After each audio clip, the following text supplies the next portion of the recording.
Benítez stays upbeat, while Everton fans fear Merseyside derby doomsday. Evertonians of a glass completely empty persuasion envisaged a doomsday scenario when Farhad Moshiri appointed Rafael Benítez 5 months ago. It went something like this: fragile support for the new manager erodes along with the team's form before the Merseyside derby. Liverpool inflict further punishment. The atmosphere turns poisonous and Benítez's name is sung for the first time since his arrival, but only by 2,902 away fans in the Bullens Road stand as they also reminisce about Istanbul. Everton's board shields its own dreadful performances behind an unpopular manager, and on it goes. It is a derby, anything can happen. Though 8 of the past 9 league meetings at Goodison have ended in draws, but any or all of the above occurring on Wednesday would come as no great surprise. It is a massive game for us, said a more positive Benítez. It is an opportunity for us to change things and improve everything for the rest of the season. Agent Rafa and Benítez out were trending after Everton's defeat at Brentford on Sunday, reflecting the polarized takes on the former Liverpool manager's employment across Stanley Park. A performance lacking energy, quality or a discernible gameplan made it 7 matches and 2 calendar months without a win for Benítez's team. The absence of Dominic Calvert-Lewin, Richarlison, and Yerry Mina provided no excuse, and, as the massive V signs from an irate travelling support to Everton's players signalled after the final whistle, patience has snapped before the arrival of a rampant Liverpool team with collective and individual incentive to avenge last season's damaging encounter at Goodison. Patience had taken a battering before Benítez's controversial appointment, with woeful recruitment and mismanagement under Moshiri the root cause. The manager spent £1.7 million in his first transfer window as Everton navigated Premier League profit and sustainability rules. He has been beset by long-term injury problems and told there is no transformational budget available in January.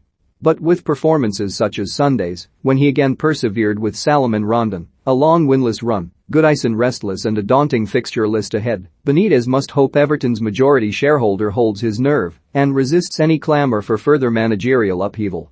It is the last thing Everton need. I am in constant communication with the board and Mr. Moshiri, so I have the feeling that they realize that they were changing managers in the past, even changing the profile of the managers in the past, and it was not working, Benítez said. They know we need stability and they know that is really important for changing things in the future. You can't blame the owner for spending a lot of money. It is just that we have to be sure we do things right in the future, and the reason why we can't spend now is because the Premier League rules don't allow us to do that. So hopefully we can manage in a better way, we can sell some players at a profit, and we can use this money to improve the squad and ensure we are stronger. Benítez's admission that players may have to be sold at profit is another indication that Everton, having spent over £500 million for little return since Moshiri's arrival, must continue to live within their means while work continues on a new stadium at Bramley Moor Dock. Some clubs have been selling players at the right time, and with the money they received they improved the squad, the manager elaborated. That is something we have to learn. The owner is ready to spend money, but we can't spend all the time without bringing money back in. We have to be clever in the future, but at the moment we have to make sure we can bring the best out of our players. Pressure on the Everton manager is not the only subplot to the 239th Merseyside derby, of course. Virgil van Dijk will be making his first appearance at Goodison since sustaining a season-ending knee injury in last October's 2-2 draw, a game that also left Thiago Alcantara sidelined after a foul by Richarlison and saw Jordan Henderson denied a 92nd minute winner by VAR.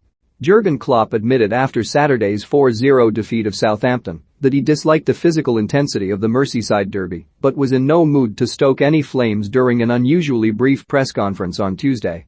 "I cannot help you with the stories you want to write today," he said. Klopp conceded that, for Van Dijk, the derby might be different because it is the same place, but apart from that it is just a football game. Otherwise, the Liverpool manager's message to his prolific team was to park emotion and focus on what has brought them 39 goals in 13 league games so far, the club's highest tally at this stage of a top-flight campaign. "I think we were the fairest team in England, and most of the time the fairest team in Europe in the last 5 years," said Klopp. It is obviously not a prize somebody wants to win, but it is still the case. If you play pressing, high press, counter press, the plan is to win the ball, and to win the ball you have to touch the ball. That is why it is normal we don't make fouls really, or a lot of fouls, because it ruins our game. You want to win the ball in the right way and you want to play it from there. Benítez was asked how he would feel if Liverpool fans sing his name at Goodison. The fans know me, they appreciate what I have done over there, and now they also appreciate I'm a blue, he replied. I want to win, and I will try to win.